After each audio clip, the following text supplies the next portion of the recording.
Shalom, Bapak Ibu, saudaraku yang dikasihi Tuhan, selamat pagi. Ya, pagi ini saya rindu untuk sharing firman Tuhan yang sering kita dengar, kisah Adam dan Hawa.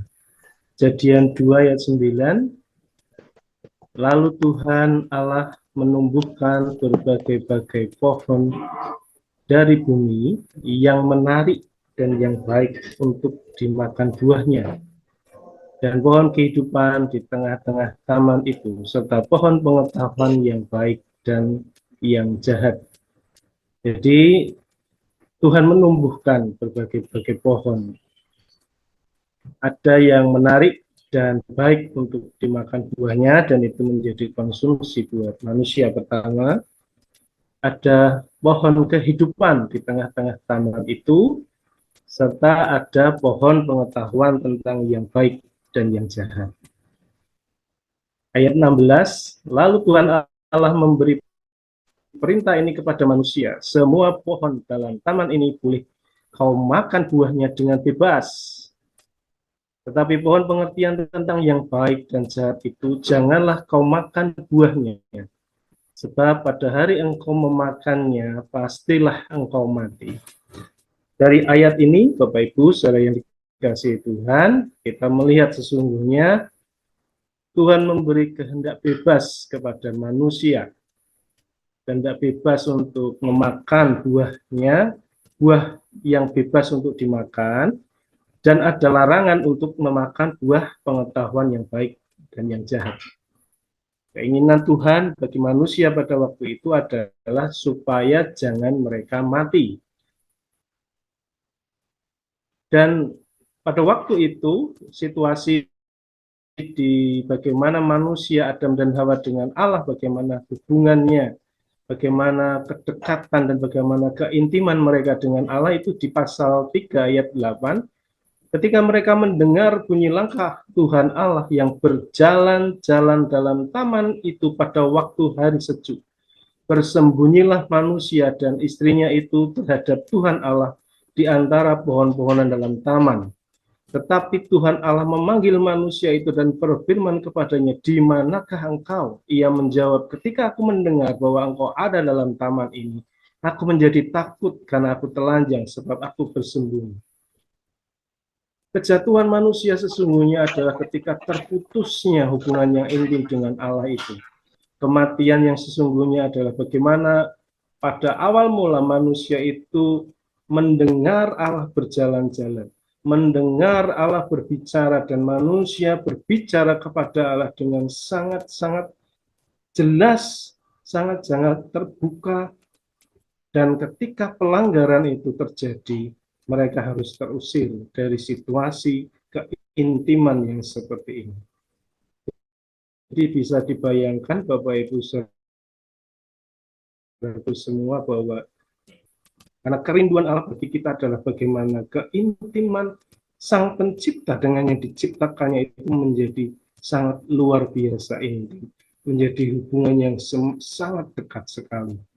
Tetapi kita menyaksikan di ayat yang ketiga dari kejadian ini, ayat yang ketiga, pasal yang ketiga yang 1, adapun ular ialah yang paling cerdik dari segala binatang di darat yang dijadikan oleh Tuhan Allah. Dan ular itu berkata kepada perempuan ini, tentulah Allah berfirman, semua pohon dalam taman ini jangan kamu makan buahnya, bukan? Jadi ada informasi palsu yang diberikan oleh iblis kepada manusia. Dikatakan, tentulah Allah berfirman, semua pohon dalam taman ini jangan kamu makan buahnya, bukan? Informasi yang palsu ini menyebabkan Hawa menjadi bingung.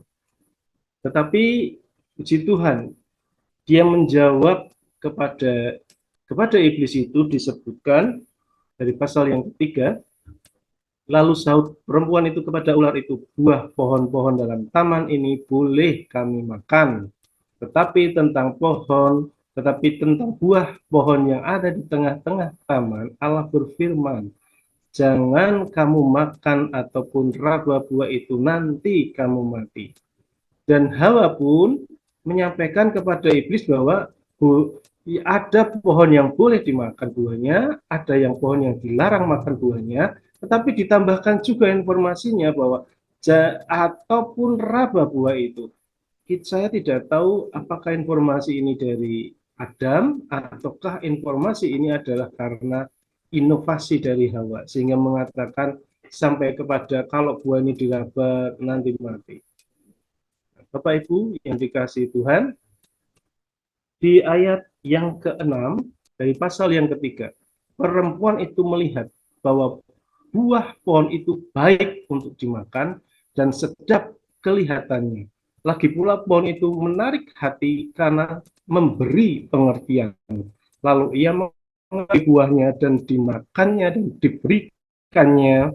dan diberikannya juga kepada suaminya yang bersama-sama dengan dia, dan suaminya pun memakannya.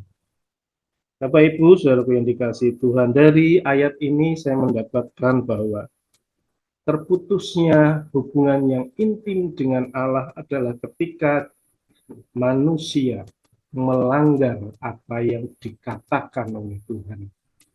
Ada larangan dari awal dan ternyata manusia melanggarnya. Kenapa adanya pelanggaran ini? Karena yang pertama dikatakan perempuan ini melihat bahwa buah pohon itu baik untuk dimakan dan sedap kelihatannya.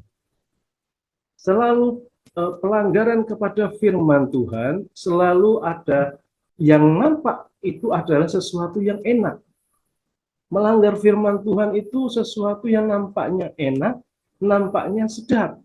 Kemudian berikutnya dikatakan, pohon itu menarik hati karena memberi pengertian. Artinya bahwa Hawa, manusia, memiliki asumsi kalau buah itu memberi pengertian.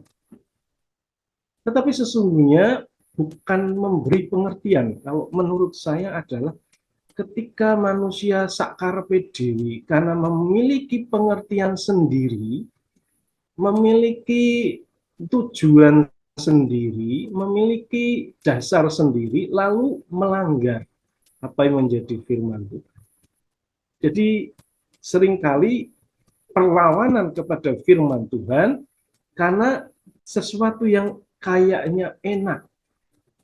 Kalau melanggar firman Tuhan itu kayaknya enak, kayaknya sedap, kayaknya sakarepe dewi, tidak ada kontrol dalam kehidupan ini.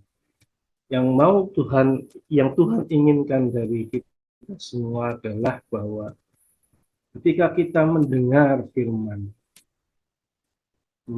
kitalah yang merendahkan hati, bersuka cita melakukannya. Dan tidak bebas ini kita taruh. Bapak Ibu Saudara yang dikasihi Tuhan, mohon maaf ini ada gangguan dan terlempar. Jadi menjadi pelaku firman adalah kerinduan Tuhan. Setiap firman yang dinyatakan Tuhan itu adalah pikiran Allah. Itu adalah kerinduan Allah. Dan yang sangat luar biasa adalah Allah ingin kita menjadi sampai kepada Dia sehingga kita diberikan firman, diberikan guidance untuk terus di dalam hubungan yang intim dengan Allah. Puji Tuhan, mari kita berdoa.